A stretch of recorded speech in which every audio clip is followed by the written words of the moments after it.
ಉಗಿತಾ ಇದೀನಿ ಯಾಕಣ ಹಿಂಗ್ ಕಲ್ತಿಂತೀಯ ಬಂದು ಅಲ್ಲ ಹೋದ್ರೆ ಹೋಗ್ಲೆ ನಾನೇನ್ ಮಾಡ್ದೆ ಹೇಳಿ ಅಲ್ಲ ನನ್ ಪಾಡಕ್ ನನ್ ಕಡೆ ಹೊರ್ಕೊಂಡ್ ಏನ ಮಾಡ್ತಾ ಇದ್ರೆ ಹಿಂದ್ಗಡೆಯಿಂದ ವಿಡಿಯೋ ಮಾಡ್ಕೊಂಡ್ ಬರಕ್ ಹೇಳಿದ್ರು ನಿನ್ನ ಅದೇ ನಾವು ಫಸ್ಟ್ ಹೇಳ್ಬಿಟ್ರೆ ನೀವು ಶೂಟ್ ಬೂಟ್ ಹಾಕೊಂಡ್ ರೆಡಿ ಆಗಿರ್ತಾ ಇದ್ರೆ ಸೂಟು ಬೂಟು ನನ್ ಕೆಲಸ ಲಾಸ್ಟ್ ಟೈಮ್ ನಾನ್ ಬೆಳೆದಿರೋಂತ ಚೆನ್ನಾಗಿರೋ ಬೆಳೆನೆ ಈ ಟೈಮ್ ನನ್ ಕೈಯಲ್ಲಿ ಬೆಳೆಯಕ್ಕಾಗಲ್ಲ ಆತರ ಎಲ್ಲ ತೊಂದರೆಗಳಿರ್ತದೆ ಇವಾಗೂ ಒಂದೇ ರೀತಿ ಎಕ್ಸ್ಪೆಕ್ಟೇಷನ್ ಎಲ್ಲ ಇಟ್ಕೋಬಾರ್ದು ಅಗ್ರಿಕಲ್ಚರ್ ಅಲ್ಲಿ ಬಂದು ಇದು ಸಾಮಾನ್ಯವಾಗಿ ಕಲ್ಕತ್ತಾ ಸಸಿ ನಾಟಿ ಮಾಡ್ತಾ ಇದ್ದೆ ಇದು ಬಂದು ಯಾವ್ದೋ ಟಿಶ್ಯೂ ಕಲ್ಚರ್ ಅಂತ ಕೊಟ್ರು ಗಿಡ ನೋಡಿದ್ರೆ ಇಷ್ಟ ಮಾತ್ರ ಆಗಿದೆ ಚೆನ್ನಾಗೇ ಐತಲ್ಲ ಗಿಡ ನನ್ ಪ್ರಕಾರ ನೋಡಿ ನಮ್ಮ ವೀಕ್ಷಕ ಗಮನಿಸೋದು ಚೆನ್ನಾಗೇ ಇದೆ ಆದ್ರೂ ಇವ್ರ ಸಮಾಧಾನ ಇಲ್ಲ ಯಾಕೆಂದ್ರೆ ಇವರೆಲ್ಲ ಸಜೆಷನ್ ಕೊಡ್ತಾರೆ ನಂದು ಇನ್ನ ಬೆಳಿಬೇಕಾಗಿತ್ತು ಸಜೆಷನ್ ಕೊಟ್ಬಿಟ್ರೆ ನಮ್ಗೆ ತೋಟದಲ್ಲಿ ಬೆಳೆದು ಬಿಡೋದಿಲ್ಲ ನೆಲದಲ್ಲಿ ತಾಕತ್ ಹೆಂಗಿರ್ತದೆ ಅದ್ರ ಮೇಲೆ ಡಿಪೆಂಡ್ ಆಗುತ್ತೆ ವಾತಾವರಣದ ಮೇಲೆ ಡಿಪೆಂಡ್ ಆಗುತ್ತೆ ನಮಸ್ಕಾರ ನಮ್ಮ ವೀಕ್ಷಕರಿಗೆಲ್ಲ ನಮ್ಮ ಚಾನೆಲ್ಗೆ ಸ್ವಾಗತ ಪ್ರತಿಯೊಂದು ವಿಡಿಯೋದಲ್ಲಿ ನಾವು ಸ್ವಾಗತ ಅಂತ ಹೇಳ್ತಾ ಇರ್ತೀವಿ ನೀವು ವಿಡಿಯೋ ಕ್ಲಿಕ್ ಮಾಡಿದ್ಮೇಲೆ ಸ್ವಾಗತ ಅಂತ ಹೇಳಿದ್ರು ಬರ್ಲೇಬೇಕು ಇವತ್ತಿನ ವಿಚಾರ ಅಂದ್ರೆ ಸುಮಾರು ಎಲ್ಲ ನಾರ್ಮಲಿ ಫಾರ್ಮರ್ಸ್ ನ ಭೇಟಿ ಮಾಡಿರ್ತೀನಿ ಇವತ್ತು ವಿಚಾರ ಏನಂತ ಸೀಕ್ರೆಟ್ ಆಗಿ ಬಂದಿದ್ದೀನಿ ಒಬ್ಬರನ್ನ ಫಾರ್ಮರ್ನ ಮಾಮೂಲಿ ಫಾರ್ಮರ್ ಅವರು ಎಕ್ಸ್ಟ್ರಾಡಿನರಿ ಫಾರ್ಮರ್ ವಿತ್ ಈಗ ಎಕ್ಸ್ಟ್ರಾ ಅಂತ ಹೇಳ್ತಾರಲ್ವಾ ಆ ರೀತಿ extra.com ತರ ಅಗ್ರಿಟೆಕ್ ಕನ್ನಡದವರು ರವಿರಾಜ್ ಅಂತ ಹೇಳಿ ನಿಮಗೂ ಗೊತ್ತಿರುತ್ತೆ ನಮ್ಮ ಚಾನಲ್ ಸುಮಾರು ವ್ಯೂವರ್ಸ್ ಇದಾರೆ ಅವ್ರಿಗೂ ಹೇಳಿಲ್ಲ ನೋಡೋಣ ಹೆಂಗೆ ತೋಟದಲ್ಲಿ ಏನ್ ದಬಾಕ್ತಾ ಇದಾರೆ ಮತ್ತೆ ಎಲ್ರಿಗೂ ಊರಿಗೆಲ್ಲ ಸಜೆಷನ್ ಕೊಡ್ತಾರೆ ಇಡೀ ಸ್ಟೇಟ್ಗೆ ವೈಸ್ ಎಲ್ಲ ಕೊಡ್ತಾರೆ ಸಜೆಷನ್ಗಳು ಅವ್ರ ತೋಟದಲ್ಲಿ ಸೇವಂತಿ ಮಾಡಿದಾರಂತೆ ನೋಡೋಣ ಹೆಂಗಿದೆ ಅಂತ ಈಗ ಏನೋ ಮಾಡ್ತಾ ಇದಾರೆ ಇಲ್ಲಿ ಬನ್ನಿನಲ್ಲಿ ಸರ್ ಗುಡ್ ಸಿಗ್ತಾ ನಾವು ಯಾರು ಅಂತ ಈ ಕಡೆಯಿಂದ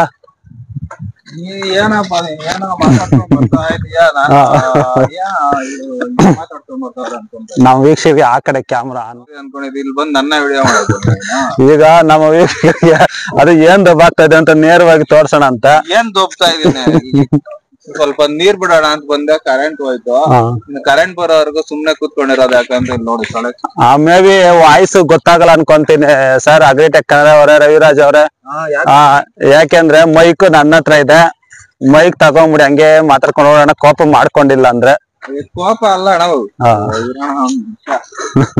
4 ಲೈನ್ ಹೊರದಿದ್ದೀನಿ ಯಾಕೆ ಆಳುಗಳೇನ್ ಸಿಕ್ಕಿಲ್ಲ ವರ್ಷದ ಕತೆ ಉಳಿತಾಯ ಮಾಡೋಣ ಅಂತ ಐಡಿಯಾನ ಉಳಿತಾಯ ಮಾಡೋದು ಇವಾಗ ಸುಮ್ನೆ ಇರೋವಾಗ ಏನ್ ಮಾಡ್ಬೇಕು ಏನೋ ಕಿತ್ತಾಕ್ ಕೆಲ್ಸ ಇಲ್ಲ ಅಂದಾಗ ಕಳೆ ಆದ್ರೂ ಕಿತ್ತಾಕ್ಬೇಕು ಕಳೆ ಆದ್ರೂ ಕಿತ್ತಾಕ್ತಿದ ಇದನ್ನೆಲ್ಲ ಬೆಳೆಸ್ಬಿಟ್ಟು ಬೀಜಗಳು ಉದುರಿಸ್ಬಿಟ್ರೆ ಆಮೇಲೆ ಬಂದು ಕೂಲರ್ನ ಇಟ್ಕೊಂಡು ಇವಾಗ ಅದೇನೋ ಹೇಳ್ತಾರೆ ಇದ್ರಲ್ಲಿ ಹೋಗ ಮೈಕ್ ಹಂಗೆ ಇಟ್ಕೊಂಡ್ಬಿಡ್ರಿ ನೀವು ಉಗ್ರಲ್ಲಿ ಹೋಗೋದ್ರನ್ನ ಅದು ಎಲ್ಲಾರ್ಗು ತಕೊಂಬಂದ್ರ ಅಂತ ಹಂಗಾಗಿ ಅಮೂಲ್ಯವಾದ ಸಜೆಷನ್ಗಳು ಗೊತ್ತಾಗಿಲ್ಲ ಇದೊಂದು ಕಡಿಮೆ ಆಯ್ತು ನನ್ ಕೈ ಬೇರೆ ಇವಾಗ ನಮ್ಮನ್ನ ನೀವು ಉಗಿತಾ ಇದ್ದೀರಾ ಇಲ್ಲ ಇನ್ಫಾರ್ಮೇಶನ್ ಕೊಡ್ತಾ ಇದ್ದೀರಾ ನಾನೇನಣ ಉಗಿತಾ ಇದ್ದೀನಿ ಯಾಕಣ ಹಿಂಗ್ ಕಲ್ತಿಂತೀಯ ಬಂದು ಅಲ್ಲ ಹೋದ್ರೆ ಹೋಗ್ಲೆ ನಾನೇನ್ ಮಾಡ್ದೆ ಹೇಳಿ ಅಲ್ಲ ನನ್ ಪಾಡಕ್ ನನ್ ಕಡೆ ಹೊರ್ಕೊಂಡ್ ಏನ ಮಾಡ್ತಾ ಇದ್ರೆ ಹಿಂದ್ಗಡೆಯಿಂದ ವಿಡಿಯೋ ಮಾಡ್ಕೊಂಡ್ ಬರಕ್ ಹೇಳಿದ್ರು ನಿನ್ನ ಅದೇ ನಾವು ಫಸ್ಟ್ ಹೇಳ್ಬಿಟ್ರೆ ನೀವು ಶೂಟ್ ಬೂಟ್ ಹಾಕೊಂಡ್ ರೆಡಿ ಆಗಿರ್ತಾ ಇದ್ರೆ ಸೂಟು ಬೂಟು ನನ್ ಕೆಲಸ ಹೊಲ್ ಸಿಕ್ಕವ್ರ ಆರ್ಡರ್ ಕೊಟ್ಟಿದೀನಿ ಅಳತೆ ಕೊಡಕ್ ಬಾಬಾ ಅಂದ್ರೆ ಇನ್ನ ಹೋಗಿಲ್ಲ ಅದೇ ನೀವ್ ರೆಡಿ ಆಗ್ಬಿಟ್ಟು ಬಂದು ಕ್ಯಾಮ್ರಾ ಮುಂದ್ಗಡೆ ತೋರ್ಸೋದಲ್ಲ ಆಯ್ ನಮಸ್ತೆ ಗೆಳೆಯರೇ ಅಂತ ಇವಾಗ ನಮ್ ಚಾನಲ್ ಅಲ್ಲಿ ನಮ್ಮ ವೀಕ್ಷಕರಿಗೆ ಹೇಳಿ ಇವಾಗ ಇನ್ಫಾರ್ಮೇಶನ್ ನಾನು ಈ ತರ ಮಾಡಿದೀನಿ ಹೆಂಗೆ ಇರೋಣ ಒಂದ್ ಲೈನ್ ನೀವು ವರ್ಗಾದ್ರು ವರ್ಕೊಂತೀನಿ 4 ಲೈನ್ ಆಗೈತೆ ಅರ್ಧ ಬರ್ದ ಯಾಕೆ ಸುಮ್ನೆ ಹಂಗೆ ಮಾತಾಡ್ಕೊಂಡು ಹೇಳ್ಬಿಡ್ರಿ ಕೆಲಸ ಮಾತಾಡ್ಕೊಂಡು ಹೇಳ್ತೀನಿ ಏನೇನು ಗಿಡಗಳನ್ನ ನೋಡಿ ನಮ್ಮ ವೀಕ್ಷಕರು ನೋಡ್ರಿ ಇಲ್ಲಿ ನೋಡ್ರಿ ಆ ಗಿಡಗಳೆಲ್ಲ ಈ ಗಿಡಗಳು ನೋಡ್ರಿ ಇದನ್ನ ಫಸ್ಟ್ ಆಚೆಗೆ ತೆಗಿಬೇಕು ಇದನ್ನ ಕಳೆಯನ್ ತೆಗಿಬೇಕಂತ ನಮ್ಮ ಯಂತ್ರ ನೋಡಿ ಹೆಂಗಿರೋದು ಹಂಗೆ ರಾ ಫೋಟೇಜ್ ಅಂತಾರಲ್ವಾ ರಾ ಫೋಟೇಜ್ ತರ ರಾ ಫೋಟೇಜ್ ನಾನಿಲ್ಲೇ ಇವಾಗ ಗ್ಲಾಸ್ ಏನಕ್ಕೆ ನೀವು ಕೆಲಸ ಹಾಕೊಂಡ್ ಗ್ಲಾಸ್ ಹಾಕೊಂಡ್ರದು ಕೂಲಿಂಗ್ ಗ್ಲಾಸ್ಗೆ ಸ್ಟೈಲ್ಗ ಇದನ್ನ ತೆಗೆದ್ರೆ ಸರಿಯಾಗಿ ಕಾಣಿಸಲ್ಲ ಸುಮ್ನೆ ನೆಟ್ಟಗ್ ನೀನ್ ಯಾಕಣ ಕೂಲಿಂಗ್ ಗ್ಲಾಸ್ ಇದು ಯಾವ್ದೋ ನನ್ ಕರ್ಮ ಅವ್ನ ಯಾವನು ಇದು ಪೆಕ್ಸ್ ಅಂಗಡಿ ಅವನು ಇರೋಣ ನಿನ್ ಕಿಸಲಿ ಮಾಡ್ಕೊಡ್ತೀನಿ ಎಂತದ್ ಮಾಡ್ಕೊಡ್ತೀನಿ ಅದನ್ನ ಅಲ್ಲಿ ನೆರಳಕ್ ಹೋದ್ರೆ ಬೆಳ್ಳಕ್ ಕಾಣಿಸ್ತದೆ ಬಿಸಿಲ್ ಬಂದ್ರೆ ಕಪ್ಪುಕಾಗೋತದೆ ಜನಗಳಿಗೆ ಯಾವಾಗ ತಗ್ಲಾಕೊಂಡಿರ್ತಾರೆ ನೋಡಿ ಆಮೇಲೆ ಬನಿಯನ್ ಹಾಕೊಂಡ್ ಕೆಲಸ ಮಾಡ್ತಾ ಇರೋ ಸದ್ಯಕ್ಕೆ ನಾನು ಬಂದ ತಕ್ಷಣ ನೀವು ಅಂಡರ್ವೇರ್ ಹಾಕೊಂಡ್ ಕೆಲಸ ಮಾಡಿಲ್ಲ ಪುಣ್ಯ ನಮ್ಮ ವೀಕ್ಷಕರು ಮಾಡಿರೋ ಪುಣ್ಯ ಪ್ಯಾಂಟ್ ಹಾಕೊಂಡಿದ್ದೀರ ಅಲ್ಲ ಇವಾಗ ಕೆಲಸ ಮಾಡುವಾಗ ಶರ್ಟ್ ಗಳೆಲ್ಲ ತಗ್ಲಾಕೊಂಡ್ರೆ ಆಗ್ತದ ಫ್ರೀ ಆಗಿರ್ಬೇಕು ಇದು ಎಲ್ಲಾದ್ರೂ ಹೊರಗಡೆ ಓಡಾಡ್ಬೇಕಾದ್ರೆ ತಗ್ಲಾಕೊಂಡ್ ನೋಡ್ಬೇಕು. ತೋಟಕ್ ಬಂದ್ರೆ ಕ್ಯಾಶುವಲ್ ಆಗಿ ಒಂದ್ ನೈಟ್ ಪ್ಯಾಂಟ್ ಫ್ರೀ ಆಗಿರೋದು ಅಷ್ಟೇ, ಶರ್ಟ್ ತೆಗೆದು ಬಿಸಾಕ್ತಿರಿ. ನಮ್ಮ ವೀಕ್ಷಕರು ಗಮನಿಸಿ, ಇದು ತಮಾಷೆಗೆ ಮಾಡೋ ವಿಡಿಯೋ ಅಲ್ಲ, ರಿಯಲ್ ಆಗಿ ಬಂದಾಗ ನಾನು ಹಂಗಿದ್ದು. ಅವ್ರುನು ರೈತರಿಗೆ ಇನ್ಫಾರ್ಮೇಶನ್ ಕೊಡ್ಬೇಕನ್ನೋ ಉದ್ದೇಶದಿಂದ ಪಾಪ ಅವ್ರುನು ತೋಟಗಳು ನಿನ್ ಹರ್ಕತೆ ನಿಲ್ಸ್ಬಿಟ್ಟು ನೀನ್ ಮ್ಯಾಟ್ರ್ ಏನಾದ್ರು ಇದ್ರೆ ಹೇಳು, ಸುಮ್ನೆ ಅವ್ರಿಗೆ ತಲೆ ತಿಂತೀಯ, ನನ್ಕೋ ತಲೆ ತಿನ್ಬೇಡ ಹೇಳು. ಆಮೇಲೆ ಅದೇ ಕಳೆ ನೋಡಿ ಎಷ್ಟಾಯ್ತು ಎಲ್ಲ ತೆಗಿತಾ. ಫ್ರೀ ಆಗಿರೋವಾಗ ಒಂದ್ ನಾಲ್ಕ್ ಲೈನ್ ನೋಡಿ, ಸಾಯಂಕಾಲ ಬರ್ತೀರಿ, ಸುಮ್ನೆ ಕೂತ್ಕೊಂಡ್ ಮೊಬೈಲ್ ರೀಲ್ಸ್ ನೋಡೋ ಬದ್ಲು ಇವಾಗ ನೋಡ ಒಂದ್ 4 ಲೈನ್ ಆಗೋಯ್ತು. ನೀನ್ ನಾಳೆ ಬಂದವಾಗ ಇನ್ನೊಂದ್ 4 ಲೈನ್, ಅಥವಾ ನೀನ್ ಬಂದಿಲ್ಲ ಅಂದಿದ್ರೆ ಇವತ್ತು ಈ ಪೀಸಲ್ಲಿ ಒಂದ್ 3/4 ಭಾಗ ಆಗೋಗಿರೋದು. ಹಂಗ ನಾನ್ ಬಂದ್ ನಿಮ್ ಕೆಲ್ಸ ಹಾಳು ಮಾಡ್ದೆ ಅಂತ ಕೆಲ್ಸ ಗೆಡಿಸಿದೆ. ಇವಾಗ ಸಮಾಚಾರ ಏನಿಲ್ಲ. ಇವಾಗ ನಾವ್ ಮಾಮೂಲಿ ಎಲ್ರದ್ದು ವಿಡಿಯೋಗಳು ಮಾತಾಡ್ತೀವಿ ತೋಟಗಳದ್ದು. ನೀವು ಹೆಂಗಿ ದಬ್ಬಾಕಿದ್ದೀರಾ ಅಂತ ತೋರ್ಸೋಣ ಅಂದ್ಬಿಟ್ಟು ಬಂದೆ. ನೋಡ ಹಂಗೆ ಲೈವ್ ಆಗಿ ತಗೊಂಡ್ ಹೆಂಗಿದ್ರು ನೋಡಿ, ಇಷ್ಟ ಮಾತ್ರ ಆಗೈತೆ. ಏನ್ ಮಾಡೋಣ, ಇವಾಗ ಅಗ್ರಿಕಲ್ಚರ್ ಅಲ್ಲಿ ನಾನೇ ಅಂತ ಹೇಳೋನ್ ಯಾರು ಇಲ್ಲ. ಒಂದೊಂದ್ ಸರ್ತಿ ವಾತಾವರಣದ ಜೊತೆಗೆ ನೆಲದ ಜೊತೆಗೆ ಸಸಿಗಳು ಬರುವಂತ ಕ್ವಾಲಿಟಿಗಳು ಎಲ್ಲಾದ್ರ ಮೇಲೆ ಡಿಪೆಂಡ್ ಆಗ್ತದೆ. ಲಾಸ್ಟ್ ಟೈಮ್ ನಾನ್ ಬೆಳೆದಿರೋಂತ ಚೆನ್ನಾಗಿರೋ ಬೆಳೆನೆ ಈ ಟೈಮ್ ನನ್ ಕೈಯಲ್ಲಿ ಬೆಳೆಯಕ್ ಆಗಲ್ಲ. ಆತರ ಎಲ್ಲ ತೊಂದರೆಗಳಿರ್ತದೆ. ಇವಾಗೂ ಒಂದೇ ರೀತಿ ಎಕ್ಸ್ಪೆಕ್ಟೇಷನ್ ಎಲ್ಲ ಇಟ್ಕೋಬಾರ್ದು ಅಗ್ರಿಕಲ್ಚರ್ ಅಲ್ಲಿ ಬಂದು. ಇದು ಸಾಮಾನ್ಯವಾಗಿ ಕಲ್ಕತ್ತಾ ಸಸಿ ನಾಟಿ ಮಾಡ್ತಾ ಇದ್ದೆ. ಇದು ಬಂದು ಯಾವ್ದೋ ಟಿಶ್ಯೂ ಕಲ್ಚರ್ ಅಂತ ಕೊಟ್ರು. ಗಿಡ ನೋಡಿದ್ರೆ ಇಷ್ಟ ಮಾತ್ರ ಆಗಿದೆ. ಚೆನ್ನಾಗೇ ಐತಲ್ಲ ಗಿಡ. ನನ್ ಪ್ರಕಾರ ನೋಡಿ, ನಮ್ಮ ವಿಷಯ ಗಮನಿಸೋದು ಚೆನ್ನಾಗೇ ಇದೆ. ಆದ್ರೂ ಇವ್ರ ಸಮಾಧಾನ ಇಲ್ಲ. ಯಾಕೆಂದ್ರೆ ಇವರೆಲ್ಲ ಸಜೆಷನ್ ಕೊಡ್ತಾರೆ, ನಂದು ಇನ್ನ ಬೆಳಿಬೇಕಾಗಿತ್ತು. ಸಜೆಷನ್ ಕೊಟ್ಬಿಟ್ರೆ ನಮ್ಗೆ ತೋಟದಲ್ಲಿ ಬೆಳೆದು ಬಿಡೋದಿಲ್ಲ. ನೆಲದಲ್ಲಿ ತಾಕತ್ ಹೆಂಗಿರ್ತದೆ ಅದ್ರ ಮೇಲೆ ಡಿಪೆಂಡ್ ಆಗುತ್ತೆ, ವಾತಾವರಣದ ಮೇಲೆ ಡಿಪೆಂಡ್ ಆಗುತ್ತೆ. ಮತ್ತೆ ಲೈಟಿಂಗ್ಸ್ ಅನ್ನೋದೇನಿದೆ, ಒಂದು 20 ದಿನ ಕೊಟ್ಟಿದ್ದೆ. ಬಿಸಿಲು ಟೆಂಪರೇಚರ್ ರೈಸ್ ಆಯ್ತು. ಸರಿ, ಇನ್ನೇನ್ ಬಿಸಿಲು ರೈಸ್ ಆಯ್ತಲ್ಲ, ಒಂದ್ ಸ್ವಲ್ಪ ಪರವಾಗಿಲ್ಲ ಅಂತ ಲೈಟಿಂಗ್ ಬಿಚ್ಚಾಕ್ಬಿಟ್ಟೆ 20 ದಿನಕ್ಕ. ಅದ್ ನೋಡಿದ್ರೆ ಮತ್ತೆ ನೆಕ್ಸ್ಟ್ ಡೇ ಇಂದಾನೆ ಮತ್ತೆ ಮಂಜು ಫುಲ್ ಆಗಿ ಹಿಡ್ಕಂತು. ಗಿಡ ಬೆಳವಣಿಗೆ ಸ್ವಲ್ಪ ಡೌನ್ ಆಗೋಯ್ತು. ಇನ್ನೊಂದ್ 10 ದಿನ ಎಕ್ಸ್ಟೆಂಡ್ ಮಾಡಿದ್ರೆ ಲೈಟಿಂಗ್ ಖಂಡಿತ ಇನ್ನ ಒಂದ್ ಅರ್ಧ ಅಡಿ ಹೈಟ್ ಆಗಿದ್ದಿರೋದ್ ಗಿಡ.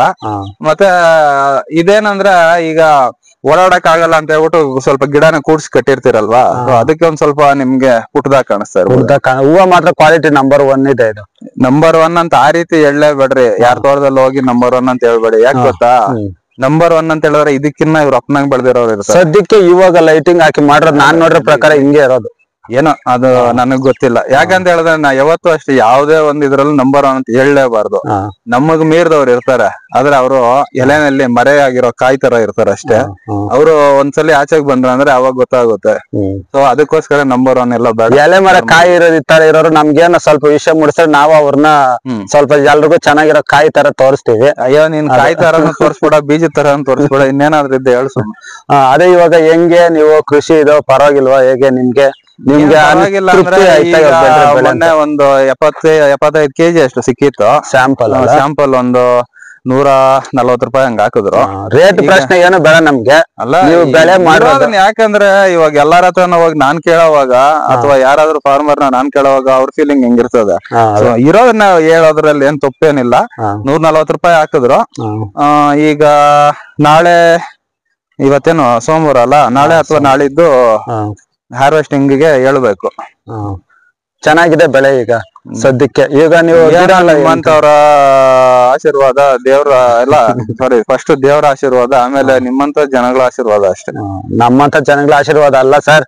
ಈಗ ನೀವು 4 ಜನಕ್ಕೆ ಹೇಳ್ಕೊಡ್ತೀರಾ, ನಾನ್ ಹಿಂಗೆ ಸುಮ್ನೆ ನೋಡ್ಕೊಂಡು ಹೋಗೋಣ ಅಂತ ಬಂದೆ. ಹಂಗೆ ವಿಡಿಯೋ ಮಾಡೋಣ, ನೋಡೋಣ ಇವ್ರದ್ದು ಒಂದ್ ಕಂಟೆಂಟ್ ಇರ್ಲಿ ನಮ್ ಚಾನಲ್ ಅಲ್ಲಿ ಅಂತ. ಯಾವಾಗೂ ಒಂದೇ ಮೆಥಡ್ ಅಲ್ಲಿ ಮಾಡಿ ನನ್ಗೂ ಬೇಜಾರಾಗಿತ್ತು ಮಾತಾಡೋದು. ಅದಕ್ಕೆ ಇವತ್ತು ಒಂದ್ ಸ್ವಲ್ಪ ನಾರ್ಮಲ್ ಆಗಿ ಯಾವ ರೀತಿ ಇಂಟ್ರಾಕ್ಷನ್ ಮಾಡ್ತಿರೋ ಅದೇ ರೀತಿನ ಮಾತಾಡ್ತಾ ಇದೀನಿ. ಏನಾದ್ರೂ ತಪ್ಪಿದ್ರೆ ಕ್ಷಮಿಸ್ಕೊಳ್ರಿ ಅಷ್ಟೇ. ಇನ್ನೇನ್ ಅಣ್ಣ ಹೇಳ್ರಿ ಬೇಗ. ಅಣ್ಣ ಇರೋಣ ಏನಕ್ಕ ಈ ಕಳೆಗಳು ಕಿತ್ತಾಕೋದ್ ನೋಡಿ ಇಲ್ಲಿ ತೋರಿಸ್ತೀನಿ ಇವಾಗ. ಎಕ್ಸಾಂಪಲ್ ನೋಡು, ಇದು ನಾನು ಈ ನಮ್ ಸಿಸ್ಟರ್ ಮದ್ವೆ ಬಿಸಿನಲ್ಲಿ ಇದ್ಬಿಟ್ಟೆ. ಇದನ್ನೆಲ್ಲ ಗಮನಿಸ್ಕೊಂಡಿಲ್ಲ, ಒಂದೇ ಒಂದ್ ಬಿಟ್ಬಿಟ್ಟಿದಾರಲ್ಲ, ನಾನೇ ಬಿಟ್ಬಿಟ್ಟಿದೀನಿ. ಒಂದ್ ಮಾಡ್ರ ಕೆಲ್ಸ ಏನಂತ ಕಣ್ಣುಗಳು ಕಾಣಿಸಲ್ಲ ಸರಿಯಾಗಿ. ನೋಡೋ ಗಿಡದಾಗ ಇದ್ ಕಣ್ಣಿಗೆ ಕಾಣಿಸಿಲ್ಲ, ಅದು ಆಚೆ ಕೊಂಬೆ ಕಾಣಿಸ್ತಿವಾಗ. ಇವಾಗ ಇದ್ರನ್ನ ತಕೊಂಡ್ರೆ ಎಷ್ಟ್ ಬೀಜ ಉದುರ್ತದ ಗೊತ್ತಾ? 1000 ಬೀಜ. ಇದು ತಿರ್ಗಾ ಉದುರ್ಬಿಟ್ಟು ನಮ್ ಕಣ್ಣಿಗೆ ಕಾಣಿಸಲ್ಲ, ಅದ್ ಹಂಗೆ ನೆಲದಾಗೆ ಇರ್ತದೆ. ನೆಲಕ್ಕೆ ಬಿದ್ದ ಬೀಜ ಎಂದಾದ್ರೂ ಒಂದು ದಿನ ಚಿಗುರು ಹೊಡೆದೇ ಹೊಡಿತದೆ. ಆಮೇಲೆ ಇದು ಹೊಡ್ಕೊಂಡ್ ಬಂದು ತಿರ್ಗಾ ಇದು ಒಂದೇದ 100 ಮಾಡ್ತದೆ, ಆ 100 ಬಂದ್ 1000 ಮಾಡ್ತದೆ, 1000 ಬಂದ್ 1,00,000 ಮಾಡ್ತದೆ. ಅದಕ್ಕೋಸ್ಕರ ಈ ಲೆವೆಲ್ ವರ್ಗು ಇಟ್ಕೊಂಬಾರ್ದು ಕಳೆನ. ಅದಕ್ಕೆ ಅದನ್ನ ಓಡಾಡ್ಕೊಂಡು ತೆಗಿತಾ ಇದ್ದು ನೋಡಿ ಇವಾಗ ಕಾಣಿಸ್ಕೊಂಡು. ಇವಾಗ ನಿಮ್ ಚಿಕ್ಕದಾಗ ಆಯ್ತಪ್ಪ ಪ್ರದೇಶ, ನಾವು 4 ಎಕರೆ ತೋಟ ಮಾಡ್ತೀರಿ, ಅವಾಗ ಹೆಂಗೆ ಇದನ್ನೆಲ್ಲ ನಾವು ಕಂಟ್ರೋಲ್ ಮಾಡ್ಕೊಂಡು? 4 ಎಕರೆ ತೋಟ ಮಾಡ್ತೀನಿ ಅಂತ ಹೇಳಿದ್ರೆ ನೀನು ಫಸ್ಟ್ ಅಲ್ಲಿ ಏನ್ ಮಾಡ್ಬೇಕು ಗೊತ್ತಾ? ಫಸ್ಟ್ ಅಲ್ಲೇ ಬೀಜಗಳು ಬರೋಕ್ ಮುಂಚೆನೆ ಇದನ್ನೆಲ್ಲ ಒಂದ್ ಸ್ವಲ್ಪ ಹತೋಟಿನಲ್ಲಿ ಇಟ್ಕೊಬೇಕು. ಅಂದ್ರೆ ಇವಾಗ ಸಾಮಾನ್ಯವಾಗಿ ಏನ್ ಮಾಡ್ತೀರಾ, ಒಂದು ಸ್ಟಾರ್ಟಿಂಗ್ ಅಲ್ಲಿ ಫಾರ್ಮಿಂಗ್ ಬಂದಾಗ ಏನಾಗುತ್ತೆ ಅಂದ್ರೆ ಖಾಲಿ ಆಗ್ಬಿಟ್ಟಿರೋ ಜಾಗದಲ್ಲಿ ಕಳೆ ಇದ್ದೇ ಇರ್ತದೆ. ಅಂತ ಟೈಮಲ್ಲಿ ಬಂದಾಗ ಬೇಕಾದ್ರೆ ನೀವು ಒಂದು ಸ್ವಲ್ಪ ಕಲ್ಟಿವೇಶನ್ ಅದೆಲ್ಲ ಮಾಡದ್ಮೇಲೆ ಬೆಳೆಯಿಂದ ಬೆಳೆಗೆ ಒಂದೇ ಬೆಳೆಗೆ ಕಂಟ್ರೋಲ್ ಆಗಲ್ಲ ಕಳೆ ಅನ್ನೋದು. ಬೆಳೆಯಿಂದ ಬೆಳೆಗೆ ಈ ಬೆಳೆನಲ್ಲಿ ಒಂದಷ್ಟು ಕಂಟ್ರೋಲ್ ಮಾಡಿದ್ರೆ ನೆಕ್ಸ್ಟ್ ಬೆಳೆ ಒಂದ್ 2-3 ಬೆಳೆನಲ್ಲಿ ಕಂಟ್ರೋಲ್ ಮಾಡ್ಬಿಟ್ರೆ ಆಮೇಲೆ ಇದೇ ರೀತಿನೇ ನೋಡ್ತಿರ್ಬೋದು. ಎಲ್ಲಾದ್ರೂ ಕಳೆ ಕಾಣಿಸ್ತಿದ್ಯಾ? ನಿಮ್ ತೋಟದಲ್ಲಿ ಕಳೆನ ಹುಡುಕ್ಬೇಕು, ಅದೊಂದೇ ಅಲ್ಲೊಂದಲ್ಲೊಂದಿದೆ. ಅದನ್ನ ಯಾವಾಗ ಅದನ್ನ ನೋಡಿ ಫ್ರೀ ಟೈಮ್ ಅಲ್ಲಿ ತೆಗ್ದಾಕೊಂಡ್ರೆ ಸಾಕು. ಜಾಸ್ತಿ ವಿಸ್ತೀರ್ಣ ಇರೋರು ಅರ್ಬಿಸೈಡ್ಸ್ ಮೇಲೆ ಹೋಗ್ತಾರೆ, ಅದೆಲ್ಲ ಗೊತ್ತಿರೋ ವಿಚಾರನೇ ಎಲ್ಲಾರ್ಗು. ವಿಧವಾದ ಕಳೆನಾಶಕಗಳೈತ ಅದನ್ನ ಬಳಕೆ ಮಾಡ್ಕೋತಾರೆ. ನಮ್ದು ಇರೋದು 1 ಎಕರೆ ವಿಸ್ತೀರ್ಣ ಅಲ್ಲ, ಫ್ರೀ ಇರೋ ಟೈಮ್ ಅಲ್ಲಿ ನೋಡಿ ಇಷ್ಟು ಮಾತ್ರ ಮಾಡ್ಕೊಂಡ್ರೆ ಸಾಕು ಅಷ್ಟೇ. ಅದ್ಭುತ. ತಗೊಂಡ್ರೆ ಅದನ್ನು ಅಷ್ಟೇ. ಮತ್ತೆ ಇಲ್ಲಿ ಅಲ್ಲಿ ಹಾಕ್ಬಾರ್ದು. ನೋಡಿ ಇಲ್ಲಿ ಒರೆಯೋದಿಲ್ಲ ಅಂತ ಹೇಳಿದ್ರೆ ನೋಡಿ ಈ ತರ ಆಗೋಗ್ತದೆ ತೋಟ ಎಲ್ಲ. ನೋಡಿ ಇಲ್ಲೇ ನೋಡಿ ಇಲ್ಲಿ ಗಮನಿಸಿ ಡಿಫ್ರೆನ್ಸ್ ನೋಡ್ರಿ. ತೋಟದೊಳಗಡೆ ನಾನು ಇಟ್ಕೊಂಡಿಲ್ಲ, ನೋಡಿ ಇಲ್ಲಿ ಬೀಜಗಳು ಉದುರಿರೋದು ನೋಡಿ ಎಷ್ಟು ಬಂದಿದೆ ಅಂತ. ಇವಾಗ ನಾ ಇದನ್ನ ತುಳ್ಕೊಂಡ್ ಹೋದ್ರೆ ಅದೇ ಬೀಜ ತುಳ್ಕೊಂಡ್ ಹೋಗೋದು ಅನ್ನೋದೇನೋ ಇಲ್ಲ. ಈಗ ನಾರ್ಮಲ್ ಆಗಿ ಏನಾಗುತ್ತೆ, ಓಡಾಡ್ತಾ ಇರ್ತೀರಿ, ಅದು ಸರಿದಾದ್ರೂ ಬರ್ಬೋದು, ಗಾಳಿಗಾದ್ರೂ ಬರ್ಬೋದು, ಹೆಂಗಾದ್ರೂ ಬರ್ಬೋದು.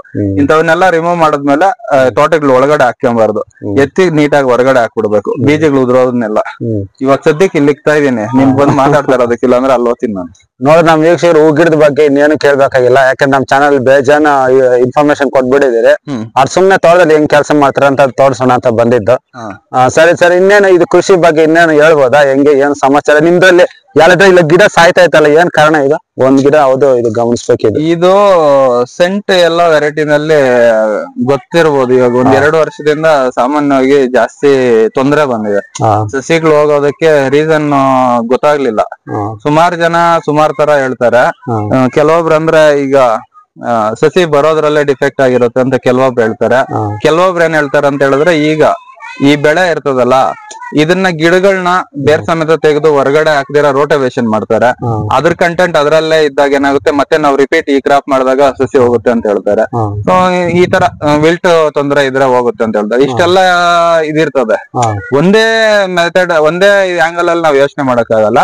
ಸುಮಾರು ತರ ಹೇಳ್ತಾರ, ಒಬ್ಬೊಬ್ರು ಒಂದೊಂದ್ ತರ ಹೇಳ್ತಾರೆ. ಅದ್ರಲ್ಲಿ ನಾವು ಯಾವ್ದು ಇದ್ ಮಾಡಕ್ಕಾಗಲ್ಲ. ನಾನು ಸೇಫ್ಟಿ ಪ್ರಿಕಾಷನ್ ಏನಪ್ಪಾ ಅಂತ ಹೇಳಿದ್ರೆ, ಇದಕ್ಕೆ ನಾರ್ಮಲ್ ಆಗಿ ಸಿಗುವಂತ ಒಂದು ಕೆಮಿಕಲ್ಸ್ ಅದು ನಿಸ್ಕೋಮಿಲ್ ಅಂತ ಬರುತ್ತೆ. ಬಾಟ್ಲು ಮೇ ಬಿ ಡ್ರೆಂಚಿಂಗ್ ಮಾಡ್ಬೇಕಾಗಿರೋದು ಅಲ್ಲಿ ಇರ್ಬೇಕು. ಹಂಗೆ ತೋರಿಸ್ಬಿಡ್ತೀನಿ, ಯಾರಿಗಾದ್ರೂ ಒಬ್ರಿಗೆ ಯೂಸ್ ಆದ್ರೆ ಒಳ್ಳೇದೇ ಅಲ್ಲ. ಡ್ರೆಂಚಿಂಗ್ ಮಾಡ್ಬೋದ? ಅದನ್ನ ನೀರಲ್ಲಿ ಬಿಟ್ಬಿಡೋದ? ಇಲ್ಲ, ಇದು ಡ್ರೆಂಚಿಂಗ್ ಮಾಡಿದೀನಿ. ಒನ್ ಟೈಮ್ ಇದನ್ನ ಮಾಡಿದೀನಿ. ನೋಡಿದ್ರ ನಮ್ಮ ವೀಕ್ಷಕರು ಹೆಂಗೆ ಏನ್ ಇರುತ್ತೆ ಅಂತ. ರೈತ ಬದುಕು ಅವರು ದೊಡ್ಡ ಯೂಟ್ಯೂಬರ್, ದೊಡ್ಡ ಇದ್ರಲ್ಲಿ ನಾವ್ ಏನೋ ಮಾತಾಡ್ಕೊಂತೀರಿ. ಅವ್ರ ಕಾಮೆಂಟ್ ಹಾಕೋರು, ಇವ್ನೇನೋ ದೊಡ್ಡ ರೈತನು, ದೊಡ್ಡ ಯೂಟ್ಯೂಬರ್, ಇವ್ನ್ ಬಿಲ್ಡಪ್ ಕೊಡ್ತಾನೆ ಅಂತ ಅದೆಲ್ಲ ನಾನ್ ಬೈತಾರೆ. ಅಲ್ಲ ಆತರ ಅನ್ಕೊಂಡಿರ್ತಾರೆ ರೇಂಜ್ಗೆ. ಇವ್ರಿಗೇನಪ್ಪ ದುಡ್ಡು ಬೇಜಾನ್ ಇರುತ್ತೆ, ಟೈಮ್ ಪಾಸ್ಗೆ ಬಂದು ವಿಡಿಯೋಸ್ ಮಾಡ್ತಾರೆ ಅಂತ. ಅವ್ರು ಈ ತರ ಬ್ರೇಕ್ ಟೈಮ್ ಅಲ್ಲಿ ಒಂದು ತೋಟ ಹತ್ರ ಹೋಗಿ ವಿಡಿಯೋ ಮಾಡ್ಬೇಕಾದ್ರೆ ತುಂಬಾ ಕಷ್ಟ ಇರುತ್ತೆ. ನಾನ್ ಲೈವ್ ಆಗಿ ಅವ್ರಿಗೂ ಗೊತ್ತಿಲ್ದಿರ ಹೇಳ್ದು ಬಂದ, ಅದಕ್ಕೆ ಸ್ವಲ್ಪ ಕೋಪ ಮಾಡ್ಕೊಂಡ್ಬಿಟ್ಟವ್ರೆ ನಮ್ಮ ಮೇಲೆ. ಇವಾಗ ಅದೇನೋ ತೋರಿಸ್ತೀನಿ ಅಂತ ಹೇಳಿದ್ರೆ ನೋಡೋಣ ಏನ್. ಇಲ್ಲೆಲ್ಲ ಬರ್ಬೇಡ ನಡೆಸ ನೋಡಿ, ಅವ್ರ ಮೊದಲು ಯಾವ ತರ ಸ್ಟೋರೇಜ್ ಮಾಡ್ಕೊಂಡಿರ್ತಾರೆ, ಸ್ಟೋರೇಜ್ ಮಾಡ್ಕೊಂಡ್ ಬಿಡ್ತಾರೆ. ಕೆಲವೊಂದ್ ಐತೆ, ಕೆಲವೊಂದಿಲ್ಲ. ಇದು ಅಗ್ರಿಟೆಕ್ ಕನ್ನಡದ ಚಾನೆಲ್ ಅವ್ರದ್ದು ಸ್ಟೋರ್ ರೂಮ್, ತೋಟ ಹತ್ರ ಸ್ಟೋರ್ ರೂಮ್. ಏನೋ ಸ್ವಲ್ಪ ಸಜೆಷನ್ ಕೊಡಿ. ಇರೋದನ್ನ ಹೇಳ್ತೀನಿ, ನನಗೆ ಗೊತ್ತಿಲ್ಲ. ಫಸ್ಟ್ ಡ್ರಿಂಚಿಂಗ್ ಅಲ್ಲಿ ಬಂದು ಇದು ಎನ್ ರೂಟ್ ಅಂತ. ಇದು ಬಂದು ರೂಟ್ ಫಾರ್ಮಿಂಗ್, ಬೇರೆಗಳು ಚೆನ್ನಾಗಿ ಬರೋದಕ್ಕೆ. ಇದ್ರ ಜೊತೆಗೆ ಏನ್ ಮಾಡಿದೀನಿ, ರೆಡೋಮಿಲ್ ಗೋಲ್ಡ್ ಅಂತ ಬರುತ್ತೆ, ಮೆಟ್ಲಾಕ್ಸಿಲ್ ಮ್ಯಾಂಕೋಜಾಬ್ ಕಾಂಬಿನೇಷನ್ ಇರೋದು. ಅದು ಎನ್ ರೂಟ್. ಅದ್ರ ಜೊತೆಗೆ ಥಯಾಮೆಥಾಕ್ಸಮ್ ಅಂತ ಬರುತ್ತೆ, 25% ಇದು. ಇದನ್ನ ಮಿಕ್ಸ್ ಮಾಡಿ ಮೂರನ್ನು ಒಂದ್ಸಲ ಡ್ರಿಂಚಿಂಗ್ ಕೊಟ್ಟೆ. ಅಂದ್ರೆ ಸಸಿ ನಾಟಿ ಮಾಡಿ ಒಂದು 15 ದಿನ ಆ ಟೈಮ್ ಅಲ್ಲಿ. ಆಮೇಲೆ ಒಂದೊಂದು ಏನೋ ತೊಂದ್ರೆ ಇರ್ಲಿಲ್ಲ, ಒಂದ್ ಸಸಿ ಏನೋ ಹೋಗ್ದಿರ ಇತ್ತು. ಆಮೇಲೆ ಒಂದು 30 ಸಸಿ ಏನೋ ಹೋಗಕ್ ಸ್ಟಾರ್ಟ್ ಆಯ್ತು. ಸೊ ತೂಗುಳಿಸ್ತಾ ಇತ್ತು. ಆಮೇಲೆ ಏನ್ ಮಾಡಿದೆ, ಇದು ಗಮನಿಸಬಹುದು, ಇದು ನಿಸ್ಕೋ ಮಿಲ್ ಅಂತ ಹೇಳ್ಬಿಟ್ಟು, ನಿಸ್ಕೋ ಮಿಲ್ ಅಂತ ಬರುತ್ತೆ, ಬಟ್ ಅದು ಸಿಗ್ಲಿಲ್ಲ, ಅದಕ್ಕೆ ಲೋಟಸ್ ಮಿಲ್ ಅಂತಿದೆ. ಇದು ಒಂದು 2.5 ml 1 ಲೀಟರ್ಗೆ, ಜೊತೆಗೆ ಕ್ಲೋರೋ 20, ಇದು ಬಂದು ಎಲ್ಲರಿಗೂ ಗೊತ್ತಿರುತ್ತೆ, 20% ಕ್ಲೋರೋಪೈರಿಫಾಸ್. ಇದು ಇದ್ರ ಜೊತೆಗೆ ಮೆಟ್ಲಾಕ್ಸಿಲ್ 35% ಬರ್ತದೆ ಸಿಸ್ಟಮ್ಯಾಟಿಕ್. ಸೊ ಅದನ್ನ ಏನ್ ಮಾಡಿದೆ, ಬ್ಯಾಕ್ಟೋಮೈಸಿನ್ ಒಂದು ಹಾಕೊಂಡು, ಇದಿಷ್ಟು ಹಾಕೊಂಡು ನೆಕ್ಸ್ಟ್ ಡ್ರಿಂಚಿಂಗ್ ಕೊಟ್ಟೆ. ಅದು ಡ್ರಿಂಚಿಂಗ್ ಕೊಟ್ಮೇಲೆ ಗಿಡಗಳು ತೂಗುಳಿಸ್ತಾ ಇದ್ದಿದ್ದು ಸ್ಟೇಬಲ್ ಆಗಿ ನಿಂತ್ಕೊಂತ. ಆಮೇಲೆ ಒಂದ್ ಧೈರ್ಯ ಬಂತು, ಇನ್ನ ಗಿಡ ಹೋಗಲ್ಲ ಅಂತ. ಸೊ ಅಲ್ಲಿಗೆ ಅದು ಪ್ರಾರಂಭದಲ್ಲಿ ನಾವು ಸ್ಟಾಪ್ ಮಾಡಿದ್ರೆ ಸಾಕು ಅಲ್ಲ ಗಿಡ ಹೋಗೋದನ್ನ. ಅಷ್ಟೇ. ಇನ್ನೇನಣ್ಣ? ಇನ್ನೇನಿಲ್ಲ ಸರ್, ನೀವು ಆದಷ್ಟು ಮಾಹಿತಿಯನ್ನು ತಿಳಿಸ್ಕೊಡಿದ್ರೆ, ಹೂವು ಕೊಯ್ಲುಗಳು ಎಲ್ಲ ಮಾಮೂಲಿ ಅವ್ರವ್ರ ಬೆಳೆಗ್ ತಕ್ಕ ಹಾಗೆ ವೆಯ್ಟ್ ಬರುತ್ತೆ. ಅದನ್ನೆಲ್ಲ ಏನು ಹೇಳೋ ಅವಶ್ಯಕತೆ ಇಲ್ಲ ನಮ್ಮ ವೀಕ್ಷಕರಿಗೆ. ಏನ್ ಹೇಳೋ ಅವಶ್ಯಕತೆ ಇಲ್ಲ, ಅದನ್ನೇ ಹೇಳ್ತಾ ಇದೀನಲ್ಲ, ಪ್ರತಿಯೊಬ್ರು ಅಷ್ಟೇ. ಒಂದು ಟೈಮ್ ನಾನ್ ಮಾಡ್ದಂಗೆ ಮತ್ತೆ ನನ್ ಕೈಯಲ್ಲೇ ಮಾಡಕ್ ಆಗಲ್ಲ. ಹಂಗಂತ ಹೇಳೋದೇ ನೆಗೆಟಿವ್ ಆಗಿ ತಗೊಂಬಾರ್ದು. ಮತ್ತೆ ಇನ್ನೊಂದ್ ಬೆಳೆನಲ್ಲಿ ಬೇಕಾದ್ರೆ ಅದಕ್ಕಿನ್ನ ಬೆಳೆ ಇನ್ನ ಚೆನ್ನಾಗೂ ಮಾಡೋ ತರನು ಇರ್ತದೆ, ಅದು ಬಿಟ್ಟಾಕ್ರಿ. ಫೈನಲ್ ಆಗಿ ನಿಮ್ಮ ಚಾನಲ್ ವೀಕ್ಷಕರಿಗೆ ನೀವ್ ಏನೋ ಹೇಳ್ಕೊಂತೀರಾ, ನಮ್ ಚಾನಲ್ ವೀಕ್ಷಕರಿಗೆ ಏನಾದ್ರು ಒಂದೆರಡು ಕಿವಿ ಮತ್ತೆ ಹೇಳ್ಬೋದ ರೈತರಿಗೆ? ನಾನ್ ಏನ್ ಹೇಳೋದಣ್ಣ, ನನ್ ಬೇಸಿಕ್ ಆಗಿ ಹೇಳೋದು ಒಂದೇ, ಏನಪ್ಪಾ ಅಂದ್ರೆ, ಯಾರಾದ್ರೂ ಆಗ್ಲಿ ಮಾಡೋದನ್ನ ಮಾಡ್ತೀರಾ, ಫಸ್ಟ್ ಮಾಡೋದಕ್ ಮೊದ್ಲು ಒಂದ್ ಸ್ವಲ್ಪ ಡೆಪ್ತ್ ಆಗಿ ತಗೊಳ್ಳಿ ಮಾಹಿತಿ. ಯಾವ್ದೇ ಬೆಳೆ ಮಾಡಿ, ಇದೇ ಹೂ ಗಿಡನೇ, ಟೊಮೊಟೊನೆ, ಈ ತರ ಒಂದು ಪರ್ಟಿಕ್ಯುಲರ್ ಆಗಂತಲ್ಲ, ಯಾವ್ದಾದ್ರು ಬೆಳೆ ಮಾಡ್ರೆ, ಈಗ ಏನಾದ್ರು ಮಾಡ್ಬೇಕಂದ್ರೆ ಇಷ್ಟು ವಿಸ್ತೀರ್ಣಕ್ಕೆ ಹಾಕಿದ್ರೆ ಒಂದ್ ಎಷ್ಟು ಪ್ರಮಾಣದಲ್ಲಿ ನಾವು ಬೆಳಿಬಹುದು, ಮಿನಿಮಮ್ ಪ್ರೈಸ್ ಇಷ್ಟು ಮಾರಿದ್ರೇನು ನಮ್ಗೆ ಲಾಸ್ ಅನ್ನೋದು ಆಗ್ಬಾರ್ದು. ಯಾಕಪ್ಪ ಅಂತ ಹೇಳಿದ್ರೆ, ಈಗ ಒಂದ್ ಬೆಳೆ ಮಾಡ್ಬೇಕಂದ್ರೆ, ಈಗ ಸರಿ ಸುಮಾರು ಈ ಬೆಳೆ ಈ ಹಂತಕ್ಕೆ ಮಾಡೋ ಅಷ್ಟೊತ್ತಿಗೆ ನನ್ಗೆ ಒಂದು 55,000 ರಿಂದ 60,000 ರೂಪಾಯಿ ಬಿದ್ದಿದೆ ಈಗ ಇಲ್ಲಿವರೆಗೂ. ಮತ್ತೆ ಇದ್ರಲ್ಲಿ ನಾನು ಎಷ್ಟು ಇಳುವರಿ ತಗೊಂಡ್ರೆ ನನ್ಗೆ ಏನಾದ್ರು ಉಳಿತದ, ಯಾವ ರೀತಿ ನಾನು ಮ್ಯಾನೇಜ್ ಮಾಡ್ಬೇಕು ಅನ್ನೋದನ್ನ ಯೋಚನೆ ಮಾಡ್ಬೇಕು. ಮಿನಿಮಮ್ ಪ್ರೈಸ್ ಯೋಚನೆ ಮಾಡ್ಬೇಕು ಫಸ್ಟ್. ಮ್ಯಾಕ್ಸಿಮಮ್ ಬಂದು ಮಾರ್ತದೆ, ಇದು ಹೋದ್ ಸರ್ತಿ 350-400 ರೂಪಾಯಿ ಮಾರೈತೆ. ಸೊ ಈ ವರ್ಷ ಅಷ್ಟಿಲ್ಲ, ಅದನ್ನ ಯೋಚನೆ ಮಾಡ್ಬಾರ್ದು ನಾವು. ಮಿನಿಮಮ್ ಪ್ರೈಸ್ ಅಂದ್ರೆ ಈಗ ಒಂದ್ 50 ರೂಪಾಯಿ ಮಾರ್ತು, ಈ ಒಂದು ಅರ್ಧ ಎಕರೆ ವಿಸ್ತೀರ್ಣದಲ್ಲಿ ಒಂದ್ 2 ಟನ್ ತಗೊಂಡೆ ಅನ್ಕೊಳ್ಳಿ, 1 ಲಕ್ಷ ರೂಪಾಯಿ ಆಗ್ತದೆ. ಇನ್ನೆಲ್ಲ ಇನ್ನೊಂದ್ 10-15 ಸಾವಿರ ಖರ್ಚು ಮಾಡಿದ್ರೆ ಮುಗೀತು ಬೆಳೆ. ಅಲ್ಲಿ ನನ್ಗೆ ಒಟ್ಟಾರೆ ಒಂದು 30-40 ಸಾವಿರ ಆದ್ರೂ ಉಳಿತಾಯ ಆಗ್ಬೇಕು. ಅದನ್ನ ಬಿಟ್ಬಿಟ್ಟು ಇವಾಗ ಈ ವಿಸ್ತೀರ್ಣದಲ್ಲಿ ಬೆಳೆ ಚೆನ್ನಾಗ್ ಮಾಡಿಲ್ಲ, ಅಕಸ್ಮಾತ್ 1 ಟನ್ ಬಂತು, ಒಂದ್ 50 ರೂಪಾಯಿ ಬೆಲೆ ಮಾರ್ತು, ಅವಾಗ ಏನಾಗುತ್ತೆ 50,000ನೇ ಆಗೋದು. ಸೊ ಅವಾಗ ಏನಾಗುತ್ತೆ, 4 ತಿಂಗಳು ನಾವು ಮಾಡಿರೋ ಶ್ರಮ ವ್ಯರ್ಥ. ಅರ್ಥ ಆಯ್ತಾ? ನಾವ್ ಹಾಕಿರೋ ಬಂಡವಾಳ ಮಾತ್ರ ಬರ್ತದೆ, ಅಥವಾ ಬಂಡವಾಳದಲ್ಲೂ ಒಂದ್ ಸ್ವಲ್ಪ ಹೋಗ್ಬಿಡ್ತದೆ. ಆ ಟೈಮ್ ಬಂದಾಗ ಏನಾಗುತ್ತೆ, ಅಗ್ರಿಕಲ್ಚರ್ ಮೇಲೆ ಇಂಟ್ರೆಸ್ಟ್ ಕಡಿಮೆ ಆಗ್ತದೆ. ಅದನ್ನ ಒಂದ್ ಸ್ವಲ್ಪ ಇದ್ರಲ್ಲಿ ಇಟ್ಕೊಂಡ್ ಮಾಡ್ಕೊಂಡ್ರೆ ಇದಾಗೋಯ್ತು. ಓವರ್ ಎಕ್ಸ್ಪೆಕ್ಟೇಷನ್ ಇಟ್ಕೊಂಡ್ ಓವರ್ ಎಕ್ಸ್ಪೆಕ್ಟೇಷನ್, ಅಗ್ರಿಕಲ್ಚರ್ ಅಲ್ಲಿ ಬಂದು ಎಕ್ಸ್ಪೆಕ್ಟೇಷನ್ ಇರಬಾರ್ದು ಆಕ್ಚುಲಿ. ಏನಂದ್ರೆ ಮಾಡ್ಬೇಕು ಅಷ್ಟೇ, ಪ್ರಯತ್ನ ಪಡ್ತಾ ಇರ್ಬೇಕು, ಅದು ಅಷ್ಟ್ ಬಿಟ್ರೆ ಇನ್ನೇನಿಲ್ಲ. ನೋಡೋ ಹಿಂಗ್ ಮಾತಾಡ್ತಾ ಮಾಮೂಲಿ ಸ್ಲ್ಯಾಂಗ್ ಹೋಗ್ಬಿಟ್ಟು ಒಂಥರ ಅಫಿಷಿಯಲ್ ಸ್ಲ್ಯಾಂಗ್ ಬರ್ತದೆ. ಅದಕ್ಕೆ ಅದನ್ನೇ ಹೇಳ್ತಾರ, ಪ್ರಾರಂಭದಲ್ಲಿ ಆಕ್ಚುಲಿ ಸೊ ಇನ್ನೊಂದು ಮತ್ತೊಂದು ಇವೆಲ್ಲ ಬಂದ್ಬಿಡ್ತದೆ. ನಾರ್ಮಲ್ ರೇಂಜ್ ಆಗಿ ವಾಯ್ಸ್ ಟೋನ್ ಚೇಂಜ್ ಆಗ್ಬಿಡ್ತದೆ. ಇನ್ನೇನಾದ್ರು ಇದ್ರೆ ದೊಬ್ಬಾಕಣ ನಾನು ತಕೋತೀನಿ. ಅಲ್ಲ, ನೀನ್ ಹಿಂದ್ಗಡೆಯಿಂದ ಕ್ಯಾಮ್ರಾ ಇಟ್ಕೊಂಡ್ ಬರಕ್ ಕೇಳಿದ್ರ ನೋಡಿದ್ರಲ್ಲ ವೀಕ್ಷಕರೇ, ನಮ್ಮ ಅಗ್ರಿಟೆಕ್ ರವಿರಾಜ್ ಅವರ ವಿಡಿಯೋ ರಾ ಫೋಟೇಜ್ ನಿಮಗಾಗಿ ಅಲ್ಲಿ ಕ್ಲೀನ್ ಆಗಿ ರೆಡಿ ಆಗಿ ಮೇಕಪ್ ಮಾಡ್ಕೊಂಡ್ ಬರ್ತಾ ಇದ್ರು. ನಾವ್ ಹೆಂಗಿದ್ರ ಹಂಗೆ ತೋರ್ಸಕ್ ಪ್ರಯತ್ನ ಪಟ್ಟಿದೀವಿ ನಮ್ ಚಾನಲ್ ಕಡೆಯಿಂದ. ಇವಾಗ ಕಲರ್ ಕಮ್ಮಿ, ನೀನ್ ನಮ್ ಚಾನಲ್ ವೀಕ್ಷಕರಿಗೆ ಅವ್ರಿಗೆ ಒಂದು ವಿಶೇಷ ಹೇಳ್ಬಿಡಿ, ಇನ್ನು ಕೃಷಿನಲ್ಲಿ ಅವ್ರಿಗೆ ಸಾಕಷ್ಟು ಯಶಸ್ಸು ಸಿಗ್ಲಿ. ಯೂಟ್ಯೂಬ್ ಅಲ್ಲಿ ಅವ್ರು ನಮ್ ಚಾನಲ್ ನೋಡಿದ್ರೆ ಅವ್ರ ಚಾನಲ್ ಹಂಗೆ ಹೋಗಿ ಸಬ್ಸ್ಕ್ರೈಬ್ ಮಾಡ್ಕೊಂಡ್ಬಿಡ್ಲಿ ಪಟ ಅಂತ. ಯಾಪ ನಿನ್ ಸಬ್ಸ್ಕ್ರೈಬರ್ಗಳು ಎಲ್ಲ ಇಟ್ಕೊಂಡ್ ನಿಂತಾಗೆ ಪರವಾಗಿಲ್ಲ, ವಿಡಿಯೋ ನೋಡಿ ಇಷ್ಟ ಆದ್ರೆ ಬೇಕಾದ್ರೆ ಮಾಡ್ಕೊಂತಾರೆ, ಬಿಟ್ಟಾಕ ನೀನ್ ಅದನ್ನ ಬೇರೆ ಹೇಳ್ಬೇಡ. ಇವ್ನ ಒಂದ್ ಯೂಟ್ಯೂಬರ್ ಇನ್ನೊಂದ್ ಯೂಟ್ಯೂಬರ್ ಪ್ರಮೋಷನ್ ಮಾಡಿದವ್ರ ಅನ್ಕೊಂತ. ಒಬ್ರು ಯೂಟ್ಯೂಬರ್ ಸಾಮಾನ್ಯವಾಗಿ ಇನ್ನೊಬ್ರು ಯೂಟ್ಯೂಬರ್ ಗೆ ಪ್ರಮೋಷನ್ ಮಾಡೋದಿಲ್ಲ, ಹೊಟ್ಟೆ ಊರಿ ಇರುತ್ತೆ. ಒಂದ್ ವಿಡಿಯೋ ಅವ್ರು ಚೆನ್ನಾಗ್ ಓಡ್ಬಿಡ್ತಾರೆ, ನಮ್ ಚೆನ್ನಾಗ್ ಓಡಿಲ್ಲ ಅಂತ.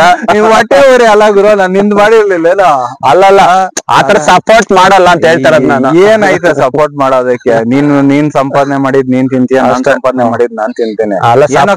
ಕಷ್ಟ ಅಂದಾಗ ಒಂಚೂರು ಅಥವಾ ಮಾತಲ್ಲಿ ಸಪೋರ್ಟ್ ಮಾಡಬಹುದು, ಅಥವಾ ಫೈನಾನ್ಸಿಯಲಿ ಅಂದ್ರೆ ಸ್ವಲ್ಪ, ಯಾಕಂದ್ರೆ ಕಷ್ಟ ಇರ್ತದೆ.